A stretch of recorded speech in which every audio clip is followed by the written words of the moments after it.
And welcome back. My guest tonight is a retired Air Force colonel. He is now running for Congress in Maryland's 3rd Congressional District. He's Berney Flowers. He's up late with me tonight here on the Final Five. Sir, thanks for joining us. Good to see you tonight. Jim, thank you for having me. I want to first of all get to something that is happening in this, just outside this district that you're looking to represent, but it's on the other side, bridging the gap there, the collapse of the Key Bridge. And this is something that I think transcends politics right now. And as somebody who's lived very close to this span, what was your reaction when you saw this play out? Absolute shock. You just don't expect that sort of thing to happen. And remember, I spent a lot of time in the federal government, both in the military and on the DOD, civilian side. So critical infrastructure is one of my backgrounds. So with that said, it was just very odd to see that happen, but we've got to recover, and it's got to be a group effort, not just a federal thing. It has to be a state thing. And with that said, our state leaders are going to have to come up with a budget to match the federal piece of it. So it's just going to be tough for a lot of people. And we've got a lot of problems here in Maryland as far as finances are concerned. The legislature is in place right now trying to figure out some of these financial problems, and it couldn't have happened at a worse time. But yeah, it is what it is. And it's one of those things, too, where you have the only Republican member, at least only Republican member for now in the delegation, Andy Harris, also calling for movement on this front. So it is something that it does transcend party. It transcends ideologies, because there's just so much coming in and out of the port of Baltimore there. For people who don't know you, you have not been political. You've been apolitical most of your career by virtue of serving our country in the military. You've decided to run for Congress. Why did you decide to jump into this race? Well, thank you for asking that. I was a senior advisor for Secretary Mayorkas, not just at DHS. I was his DOD guy. And so I saw so many things going against the American people. I just felt like I could bring something to the table to help. So I decided to run for Congress. Again, I've had 21 years in the United States Air Force and another nearly 14 years working in senior positions of trust. And I just felt like we were giving money away and giving resources away to people other than American citizens, and we need to take care of our people first. So that's why I decided to do what I'm doing.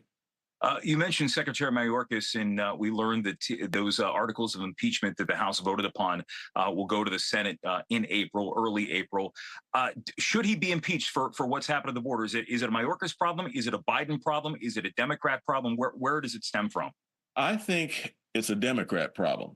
I believe that the Democrats, including Mayorkas and Biden, have decided that people outside of this country are more important than American taxpayers. And I have a real problem with that. And, I'm an American just like you. And I was in a place where I could see a lot of things that just weren't going our way. I've got a lot of experience with the border, the Southwest border. I actually worked for NORAD and U.S. Northcom for about 9 years. And so with that said, I'm very, very familiar with that. And a country with no border is no country. And we could easily solve this problem given the proper resources. But for some reason, we don't want to. And we're letting a lot of people in the country, and we're not vetting them. And it is not fair to the American people. And I intend to do something about it. So for the movement that failed on Capitol Hill for what was being called a bipartisan compromise on addressing some of these issues at the border, if it did come to a vote and you were serving in the Congress, where would you fall on that issue? I would vote for closing the border right now, period. Thoroughly, totally. Thoroughly. No one in, no one out. We have to have a moratorium on the border, because the thing is, people are coming into the border that we can't account for. They're all over. And don't forget that in, 2021, 18,000 Haitians showed up at the border, and they were let in and they were unvetted. We just brought in 85,000 Afghans that we brought into the United States from the Afghan conflict. And a lot of those people have been brought in, and we've had to assimilate those people, and the taxpayer has to pay the burden. So now we've got all these other folks coming in. And with that said, why can't we fix Baltimore? We can send $200 billion over to overseas to do whatever, make war on people. But why can't we fix Baltimore? Why can't we fix Anacostia? when we look at the issues in this race here, and this is the last question, obviously it all depends on who you see the parties nominate here.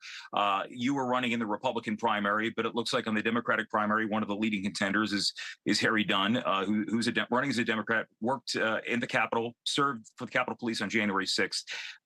You know, I guess, is this going to be a referendum on January 6th? Is this going to be a referendum on immigration, or is this a referendum about something much bigger than that when voters go to the polls? I really don't think in terms of an opponent. I try to do the best that I can. I put my resume up against anybody. I've served my country. I have served as a civil servant at a very, very high level. I've kept the nation's secrets for almost 30 years at a very, very high level. And I put my resume against any of the 31 opponents I have, and I intend on winning. And, you know, people that know me, they call me a Republican. I cover both sides. I worked on both administrations, Republican, Democrat, starting with Reagan all the way up to Biden. So I did the job, and I know how to get things done, and I don't need to be trained how to be a congressman. I know how to do it. Berney Flowers, thank you so much for taking some time, sir. Thank you, sir. And the final fight is back after Amen. this.